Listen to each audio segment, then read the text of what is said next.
You sit down to study. You have your notes out and you are ready to work. And within 10 minutes, you are staring blankly at the wall, completely derailed by whatever random thought crossed your mind.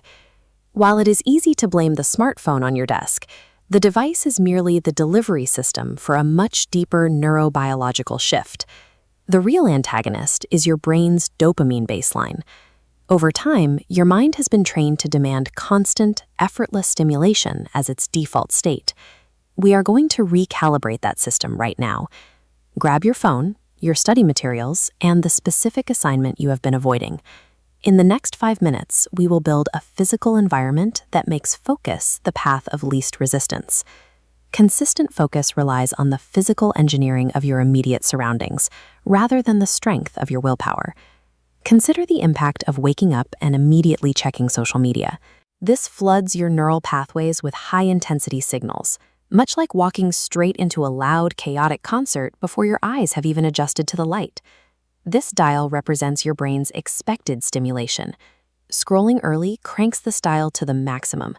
Later, when attempting a quiet task like studying, your brain experiences a massive deficit. It feels painful because it cannot meet that high baseline. Open your clock app right now. Create a new alarm for tomorrow morning and title it Boring Morning. During the first 30 to 60 minutes after this alarm sounds, you will avoid all digital dopamine hits. This means no social media and no YouTube and no music with lyrics.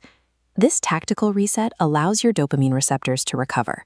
By the time you sit down to work, your brain will have naturally adjusted to a lower level of stimulation, making the challenge of studying feel engaging rather than boring. Now we must address your physical workspace. Human willpower is a depletable resource, and for most students, that supply is almost entirely spent by the middle of the afternoon.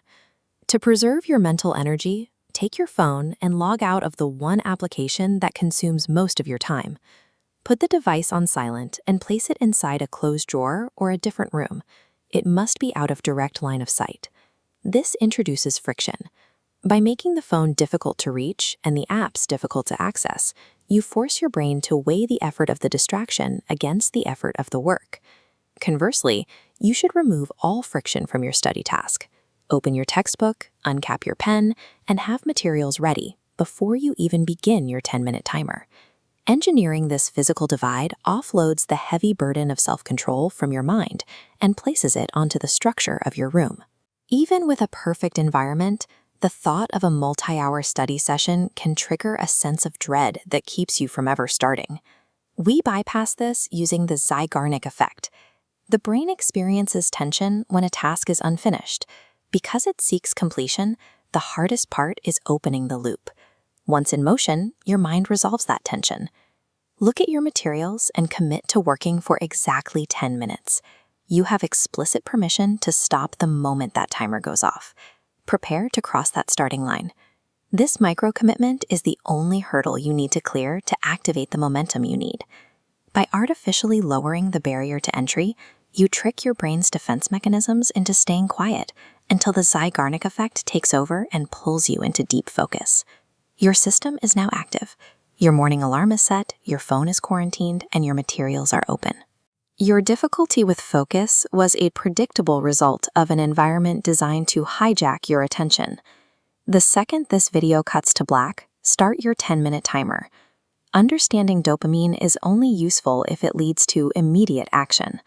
Dive into the work now and see the system work in real time.